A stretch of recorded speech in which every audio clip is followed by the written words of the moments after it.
On Halloween night in 1974, the quiet town of Pasadena, Texas was glowing with excitement. Children in colorful costumes laughed as they rushed door to door, filling their bags with candy. Among them was 8-year-old Timothy O'Brien, dressed like many other children and enjoying what should have been one of the happiest nights of his young life. Timothy's father, Ronald Clark O'Brien, appeared to be an ordinary family man. He walked with his children through the neighborhood, smiling and joining in the holiday tradition.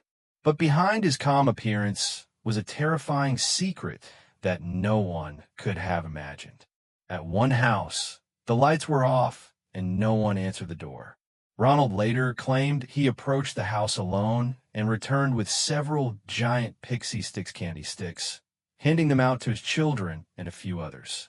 To everyone else, it seemed harmless, a lucky Halloween treat. Later that night, Timothy asked to eat one of his pixie sticks before bed. His father helped him open it. Almost immediately after tasting the candy, Timothy complained that it tasted bitter. Within moments, he began vomiting and convulsing violently. His terrified family rushed him to the hospital, but it was too late. Timothy died shortly after arrival. The entire nation was horrified. At first, police believed this was every parent's worst nightmare. A random stranger had poisoned Halloween candy. Fear spread across America. Parents inspected treats more carefully than ever before, and the legend of dangerous Halloween candy became deeply rooted in society. But investigators soon discovered something shocking. The pixie sticks had been laced with cyanide, but not by a stranger. Suspicion quickly turned toward Ronald himself. As detectives dug deeper, they uncovered that Ronald was drowning in debt and had recently taken out large life insurance policies on Timothy and his other children, worth tens of thousands of dollars. The horrifying truth emerged. Ronald had deliberately poisoned his own son in an attempt to collect the insurance money. He had also given poison candy to other children, hoping to cover his tracks, though thankfully they never consumed it. Ronald was arrested, charged with capital murder, and became known as the man who killed Halloween. In 1984, after years of appeals, he was executed by lethal injection. Timothy's tragic death forever changed Halloween in America.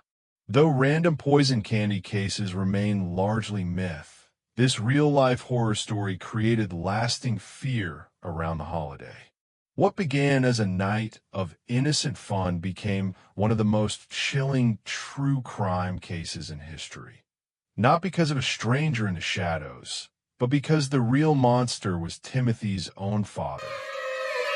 There was a house at the very end of Blackwood Road that everyone in the nearby town avoided without ever needing a real reason explained. It wasn't famous for any crime or tragedy in the official records, and no newspaper had ever properly documented anything strange happening there. But still, people kept their distance.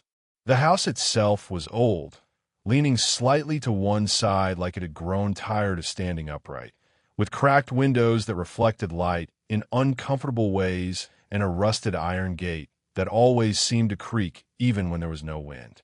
Locals called it the haunted house, but what made it unsettling was not just the name. It was the way every person described it differently, as if the house changed depending on who was talking about it. Some claimed they heard faint crying from inside at night. Others insisted they saw shadows moving behind the curtains of empty rooms. And a few even swore that if you walked too close to the gate, you would hear your own name whispered back to you from inside the walls. The strangest part was that no one ever stayed inside long enough to confirm anything, because everyone who tried either left within minutes or refused to talk about it afterward. One day, a documentary filmmaker came to the town. He didn't believe in ghosts or curses or any of the local stories. To him, it all sounded like exaggeration mixed with fear and boredom.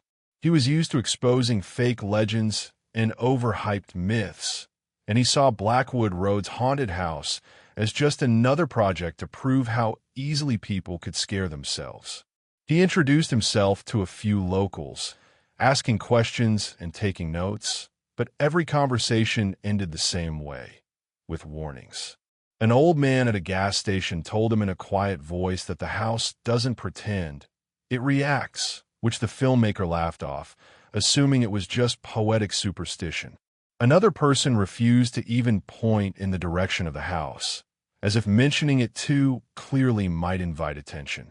Still, none of that changed his mind. By the time evening arrived, he had already made his decision. He would spend one night inside the house alone, record everything, and prove once and for all that there was nothing supernatural about a .80. When he finally reached the house at sunset, the sky behind it was fading into deep orange and gray, and the structure looked even more abandoned up close.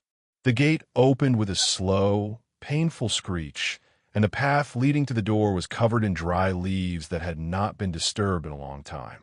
Inside, the air was heavy and cold, carrying the smell of old wood, dust, and something faintly metallic that he couldn't identify.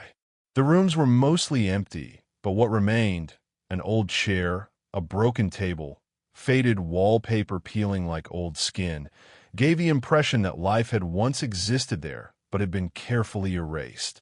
He set up his camera in what looked like the living room and checked his equipment, smiling slightly at how normal everything felt. At around 10 p.m., he began recording his thoughts, even joking that he would probably fall asleep out of boredom. For the first half hour, nothing unusual happened, and the silence of the house almost felt like confirmation that the entire story had been exaggerated .90. But then, at exactly 10:17 p.m., the atmosphere changed in a way that was difficult to describe. The temperature dropped so suddenly that his breath became visible in front of him, and the silence stopped feeling empty and started feeling intentional, like something was listening.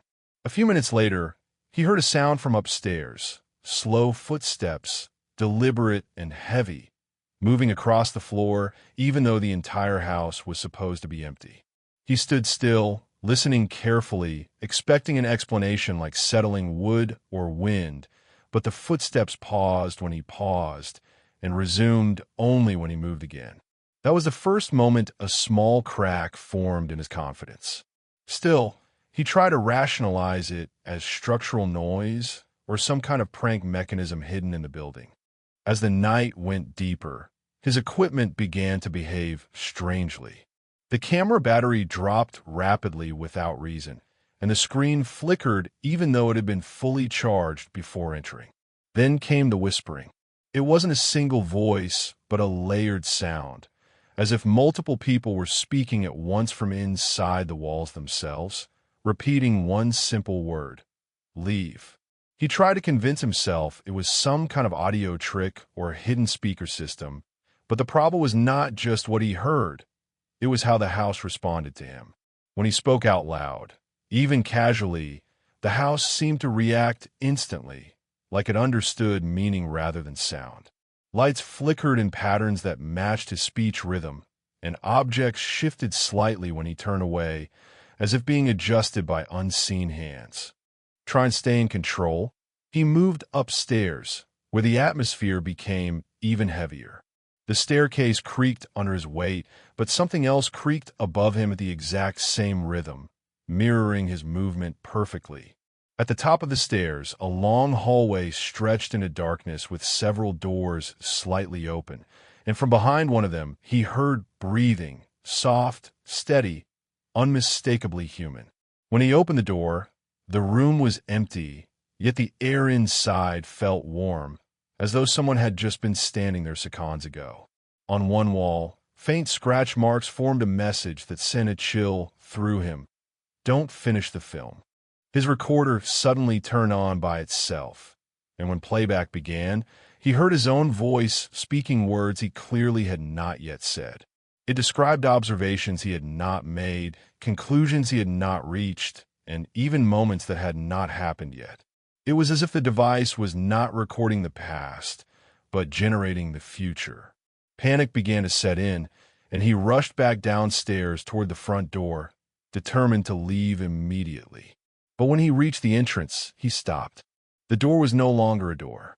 It had transformed into a solid wall, perfectly matching the rest of the house, as though it had never been an exit at all. At that moment, the realization began to form slowly and painfully. This was not a haunted house in the traditional sense. There were no ghosts, no spirits trapped within walls. Instead, the house itself was something else entirely. Something aware, something observing, something that did not simply exist in space but responded to it. When he tried to speak, the walls answered, forming words through cracks in the plaster, acknowledging him directly. The house wasn't performing fear. It was studying him. It was learning from every movement, every word, every reaction. And worse than that, it was adapting. The final recording he ever made captured him standing in the center of the room, surrounded by a structure that no longer felt like a building, but like a living organism slowly closing in. His voice in the recording was calm at first, but it carried a forced acceptance as he spoke, explaining that anyone watching should not come to the house expecting answers or proof of anything supernatural. The house, he said, was not trying to scare people. It was trying to understand them. And then, just before the recording ended, his final words were barely a whisper. The house doesn't want your fear. It wants to know what you are. After that night, the house at the end of Blackwood Road remained exactly as it always had been, old, silent, and waiting. Locals still avoid it. Visitors still feel uneasy passing by. And sometimes, late at night, if someone walks too close just after midnight, they swear they hear a faint camera turning on inside, followed by the soft sound of something listening very carefully to whoever is standing outside.